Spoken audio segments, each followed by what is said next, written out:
Sir क्या कैफ 8 का paper theory based paper है या सिनेरियो बेस्ड पेपर है? सर क्या ये क्रैमिंग करके पेपर पास हो सकता है कि नहीं हो सकता? सर ये क्या होता है, सिनेरियो बेस्ड क्वेश्चन क्या होता है और ये प्रैक्टिकल बेस्ड पेपर क्या होता है? सर क्या ये कहना सही होगा कि कैफ में हमारे पास जो सबसे मुश्किल पेपर है, जिसमें बच्चा नॉर्मली सबसे ज़्यादा फेल हो रहा होता है, सबसे ज़्यादा उसको दुश्वारियाँ पेश आ रही होती हैं, वो ऑडिट का सब्जेक्ट है? बच्चों, मेरा नाम इब्राहिम है और मैं पिछले 15 साल से ऑडिट फर्म के साथ वाबस्ता हूँ और पिछले 8 साल से इस सब्जेक्ट को फाइनल और कैफ लेवल में टीच कर रहा हूँ।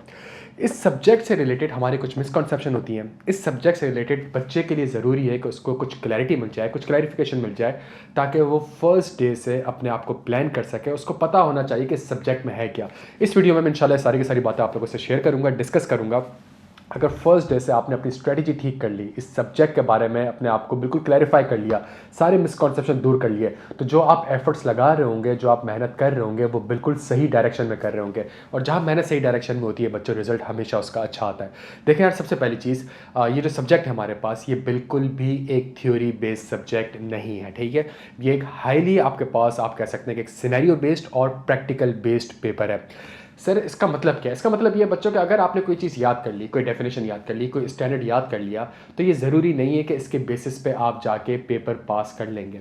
जो पिछले 5-6 अटैम्प्ट हमारे पास पेपर आ रहे हैं, या पिछले 8-10 अटैम्प्ट से हमारे पास जो पेपर आ रहे हैं, मैं आपको गारंटी के साथ कह सकता हूँ कि अगर आप किताब भी लेके चले जाएँ, मेरे नोट्स भी लेके चले जाएँ, सारे के सारे जितने भी ऑथर और पब्लिशर्स हैं उन सबकी किताब भी लेके चले जाएँ, जो बाइबल है ऑडिटिंग स्टैंडर्ड्स उसको भी लेके चले जाएँ, ये पॉसिबिलिटी नहीं है कि उस किताब को देख के आप अपना आंसर ड्राफ्ट कर सकते हैं, ठीक है। तो इसका मतलब ये है कि सर ये एक हाईली सिनेरियो बेस्ड और प्रैक्टिकल बेस्ड है। लास्ट टाइम में एक सवाल आया मटीरियलिटी के ऊपर, क्वेश्चन नंबर 1 आया मटीरियलिटी के ऊपर। मटीरियलिटी से रिलेटेड बच्चा नॉर्मली करता क्या है, डेफिनेशंस को याद करके चला जाता है कि मटीरियलिटी की डेफिनेशन क्या है, ठीक है, और मटीरियलिटी किन किन बेंचमार्क्स पर डिटरमाइन की जाती है, उनकी परसेंटेज क्या होती है, उनको रट के चला जाता है। पिछले 3-4 अटैम्प्ट से एग्जामिनर जो आपसे कह रहा है, वो एक आधे पेज का आपको सवाल बना रहा है और आपसे कह रहा है कि जी आप ऑडिट टीम है, आप एंगेजमेंट पार्टनर है, बताएं मटीरियलिटी सही डिटरमाइन करिए टीम ने नहीं करी, या आप मटीरियलिटी किस तरीके से डिटरमाइन करेंगे, बताएं इस कंपनी की मटीरियलिटी क्या है प्यारे बच्चों, सही है। तो इसके अंदर अगर हम देखें, तो अगर आप पेपर को देखें तो 80-90% पेपर जो आपका है वो एक अच्छा सिनेरियो बेस्ड पेपर है। अगर आपके कॉन्सेप्ट ठीक नहीं होंगे, अगर आपको स्टैंडर्ड्स की लॉजिक नहीं पता होंगी, स्टैंडर्ड्स की आपस में लिंकिंग नहीं पता होगी, आपको ड्राफ्टिंग टेक्निक्स नहीं पता होंगी, तो आपको पेपर में चीज़ों को ड्राफ्ट करना, आइजाज को पिक करना, उस चैप्टर को पिक करना, उस कॉन्सेप्ट को पिक करना आपके लिए प्यारे बच्चों बहुत बहुत बहुत ज़्यादा मुश्किल हो जाएगा। तो एक चीज़ बिल्कुल क्लैरिफाई कर लें, ये पेपर आपका एक हाईली प्रैक्टिकल पेपर है। दूसरी चीज़, सर क्या इसको सिर्फ थ्योरी करके या सिर्फ रट्टा लगा के पास हो जाएगा? प्यारे बच्चों बिल्कुल भी नहीं। सिर्फ अगर आप इस सब्जेक्ट को रट्टा लगाएंगे, क्रैमिंग करेंगे, तो ये सब्जेक्ट आपका पास करना थोड़ा सा आपके लिए मुश्किल हो जाएगा, बिकॉज पेपर सिनेरियो बेस्ड आ रहा है, ठीक है। आप एक काम ये कर सकते हैं कि आप पिछले 4-5 अटैम्प्ट के, अगर आप ऑडिट फॉर एग्जाम्पल इस अटैम्प्ट में देना चाह रहे हैं, तो आप पिछले 4-5 अटैम्प्ट के ऐसे एक पेपर आप घुमाना स्टार्ट कर दें, तो आपको आइडिया हो जाएगा कि पेपर किस तरीके का आ रहा है, किस नौयत का आ रहा है। तीसरी चीज़, सर क्या ये वाकई में कैफ का एक मुश्किल तरीन पेपर है? बच्चों देखें, कैफ के जितने भी सब्जेक्ट है ना, चाहे वो लॉ क्यों ना हो, चाहे वो बिजनेस लॉ क्यों ना हो, चाहे वो टैक्स क्यों ना हो, चाहे वो कॉस्टिंग क्यों ना हो, वो सारे के सारे मुश्किल पेपर हैं। चाहे पीआरसी 1 ही क्यों ना हो, वो एक मुश्किल तरीन सब्जेक्ट है, सही है। मैं भी मॉड्यूल ए में अपने ज़माने में फेल हुआ था, तो सारे सब्जेक्ट मुश्किल है। ऑडिट बच्चे को मुश्किल लगता क्यों है, या ये मुश्किल सब्जेक्ट है क्यों? इसके 2 बड़े रीज़न हैं। सबसे पहला रीज़न ये है कि ओवर द ईयर्स ICAP ने इस सब्जेक्ट के ट्रेंड को, पैटर्न को कंप्लीटली कैफ लेवल पे चेंज कर दिया। सही, कंप्लीटली कैफ लेवल पे चेंज कर दिया। एक बहुत ही हाईली प्रैक्टिकल और सिनेरियो बेस्ड पेपर आ रहा है, सबसे पहली चीज़ ये है। सेकंड चीज़ ये है कि अगर आप अपने आप को कैफ में देखें, तो कैफ में जब आप सब्जेक्ट ऑडिट पढ़ रहे होते हैं, तो ऑडिट के साथ साथ, ये ऑडिट से पहले आप कौन कौन से सब्जेक्ट पढ़ चुके होते हैं? आप अकाउंटिंग 2 बार पढ़ चुके होते हैं, सही है। आप कॉस्टिंग MFA जैसा सब्जेक्ट पढ़ चुके होते हैं। उसके साथ साथ आप ये टैक्स, जिसके अंदर भी कंपटीशन, तो आपके जो मेजॉरिटी सब्जेक्ट होते हैं वो कैलकुलेटर वाले, नंबर वाले, न्यूमेरिक्स वाले ये होते हैं। और इसमें हम लोग नॉर्मली अकाउंटेंट्स जो हैं वो नॉर्मली एक एक्सपर्टीज रखते हैं कि हमें कैलकुलेशंस वगैरह दे दो, तो इसमें इंटरेस्ट भी क्रिएट हो रहा होता है, चीज़ें भी हो रही होती है। आपका एक थ्योरी का सब्जेक्ट होता है जो आप पूरे कैफ में पढ़ रहे होते हैं, और वो होता है आपका नॉर्मली लॉ, सही है, बिजनेस लॉ और कंपनी लॉ। और जब वहाँ बच्चा बिजनेस लॉ, कंपनी लॉ पढ़ता है, तो वो एक परसेप्शन बना लेता है कि जी ऑडिट का सब्जेक्ट भी गालिबन ऐसा ही होगा कि मैं कुछ सेक्शंस वगैरह याद करके और डेज वगैरह याद करके पेपर को पास कर सकता हूँ। बच्चों ऐसा बिल्कुल नहीं है। यहाँ जो बच्चे की मिसकॉन्सेप्शन आती है ना, इसकी वजह से बच्चा फेल हो जाता है, ठीक है, इसकी वजह से बच्चा फेल हो जाता है। तो ये, और जब ऑडिट का पेपर आता है, और जो ऑडिट का पेपर है उसके अंदर चूंकि वो बच्चे को अपना परसेप्शन चेंज करना बड़ा ज़रूरी है, और अनफॉर्चुनेटली चूंकि वो अपना परसेप्शन चेंज नहीं कर पा रहा होता, उसको डायरेक्शन नहीं पता होती कि उसको किस डायरेक्शन में मेहनत करनी है, क्या पढ़ना है, कैसे पढ़ना है, ये वो रीज़न होती हैं जिसकी वजह से वो बच्चा फेल हो जाता है। सही है, बच्चे के अंदर कोई खामियां नहीं है, मैं अगेन आपसे कह रहा हूँ, वो जो गलत डायरेक्शन में एफर्ट्स कर रहा होता है या वो सब्जेक्ट के बारे में बिल्कुल क्लैरिफाई ही नहीं कर पाता कि यार सब्जेक्ट है क्या, इसकी डिमांड क्या है, एग्जामिनर क्या चाहता है, इस रीजंस की वजह से बच्चा नॉर्मली इस सब्जेक्ट को फेल कर लेता है। और बहुत बाद में मतलब 3-4 महीने बाद पेपर में जब 1-2 महीने रह गए तो उसको रियलाइज़ होता है कि यार मैंने बिल्कुल ही गलत डायरेक्शन में एफर्ट्स कर लिए, और बच्चों वो बहुत लेट हो जाता है। सही है, एग्ज़ाम से 2 महीने पहले आप ड्राफ्टिंग सही नहीं कर सकते, एग्ज़ाम से 2 महीने पहले आप लॉजिक नहीं समझ सकते, एग्ज़ाम से 2 महीने पहले आप चीज़ों को, स्टैंडर्ड्स को आपस में लिंक करके नहीं चलते। जब बच्चा पास्ट पेपर्स उठाने देखता है, रिसेंट टाइम में पास्ट पेपर उठाने देखता है, तो फिर वो देखता है, एनालाइज करता है कि यार ये तो एग्जामिनर पूछ ही गलत रहा है और मुझसे सवाल ही पिक नहीं हो रहा, मुझे चीज़ें याद है लेकिन मैं उसको लिख ही नहीं पा रहा हूँ, या उसको लिखना कैसे था। बहुत ज़्यादा कॉम्प्लेक्सिटीज़ इस सब्जेक्ट में।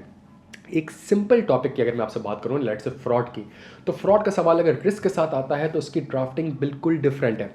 अगर फ्रॉड का सवाल आइसोलेशन में आता है तो उसकी ड्राफ्टिंग बिल्कुल ही डिफरेंट है। अगर फ्रॉड का सवाल रिपोर्टिंग इंप्लीकेशंस के साथ आता है तो उसकी ड्राफ्टिंग बिल्कुल डिफरेंट है। सही है, तो टॉपिक एक ही है, वो जिस एरिया में पूछ रहा होता है या जिस सवाल के साथ पूछ रहा होता है वहां पे उसकी डिफरेंट ड्राफ्टिंग हमारे पास ट्रिगर कर दी होती है। और अगर आपके पास ड्राफ्टिंग टेक्निक नहीं है, आपको नहीं पता ये कौन से एरिया से आया है, किस तरीके से इसको ड्राफ्ट करना है, तो पेपर में जब आपका पेन नहीं चलेगा ना बच्चों, तो फिर पेपर को पास करना थोड़ा सा मुश्किल हो जाएगा। सर मेरी क्या सजेशन होगी आपको, मेरी क्या एडवाइस होगी?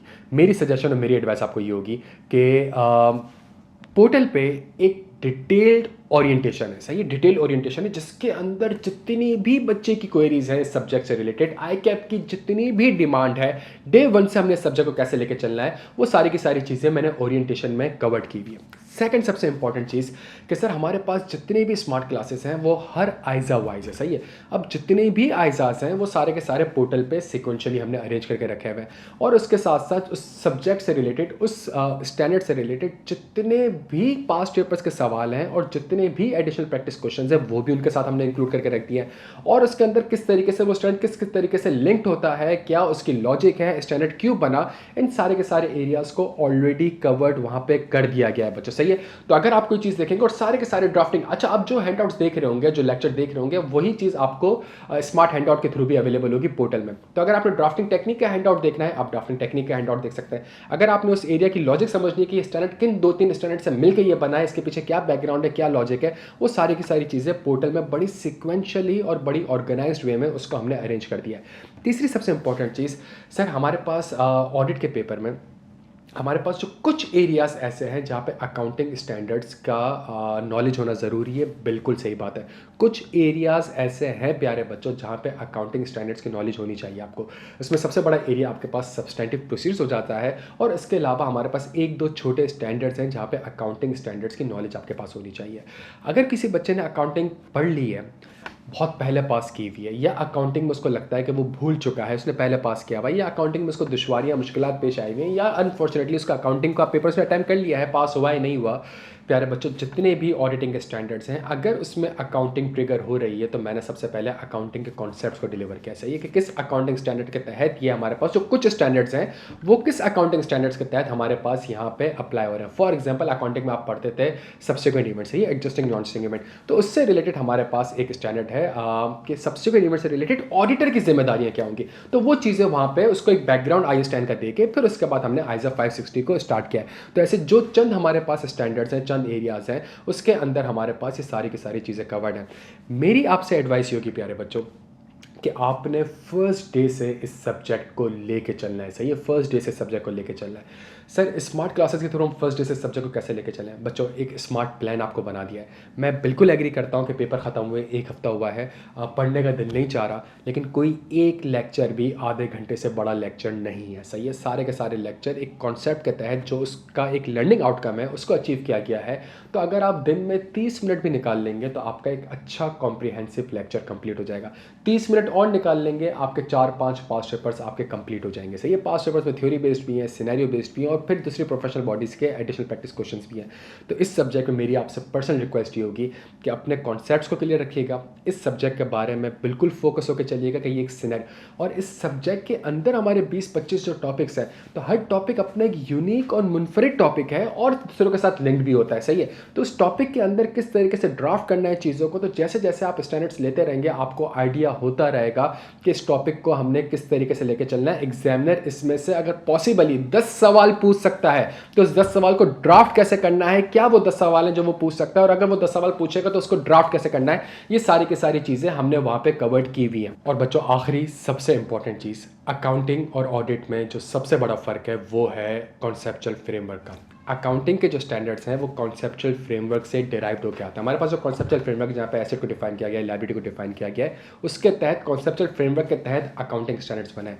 ऑडिट में अनफॉर्चुनेटली आपका कोई कॉन्सेप्चुअल फ्रेमवर्क ऑडिटिंग स्टैंडर्ड्स ने नहीं बताया। सही है, चूँकि मेरा 15 साल का एक्सपीरियंस है बच्चों, तो मैंने सबसे पहले, अगर आप पोर्टल में देखेंगे तो मैंने किसी ऑडिटिंग स्टैंडर्ड को स्टार्ट नहीं किया। सबसे पहले मैंने ऑडिट के ऊपर 5-6 घंटे लगा के और उसके ऊपर कोई 15-20 लेक्चर्स कॉन्सेप्चुअल फ्रेमवर्क के आपको बताएं कि अगर ये कॉन्सेप्चुअल फ्रेमवर्क आपको ऑडिटिंग स्टैंडर्ड क्लियर है, आप यकीन करें आगे की जो पूरी आपकी जर्नी होगी सीए की, जो पूरी कैफ 8 ऑडिट की जर्नी होगी, वो बड़ी स्मूथली गुजर जाएगी, बिकॉज आपकी कॉन्सेप्चुअल फ्रेमवर्क में एक बड़ी ज़बरदस्त ग्रिप होगी। तो स्मार्ट क्लासेस में फॉरन से ऑडिटिंग स्टैंडर्ड से कोई लेक्चर स्टार्ट नहीं हो रहा होगा। सबसे पहले ऑडिटिंग स्टैंडर्ड से रिलेटेड जो कॉन्सेप्चुअल फ्रेमवर्क है, कि अगर आप ये कॉन्सेप्चुअल फ्रेमवर्क को पढ़ लेंगे, इस कॉन्सेप्चुअल फ्रेमवर्क के लेक्चर्स को देख लेंगे, इससे रिलेटेड पास्ट पेपर्स या ड्राफ्टिंग की चीज़ों को कुछ देख लेंगे, तो आपको ऑडिट का एक ओवरऑल आइडिया हो जाएगा। जब आपको ऑडिट का एक ओवरऑल आइडिया हो जाएगा कि इसके अंदर ऑडिट में होता क्या है, तो आगे की जो जर्नी है, जितनी भी ऑडिटिंग स्टैंडर्ड्स हैं, चाहे वो मुश्किल हो आसान हो, आपकी चीज़ें बड़ी ग्रिप में रहेगी प्यारे बच्चों। तो मेरी एक फाइनल सिंसियर एडवाइस है आपको, जो आपके सीनियर्स हैं जिन्होंने लास्ट टाइम में पेपर दिया है, जो फाइनल के हैं,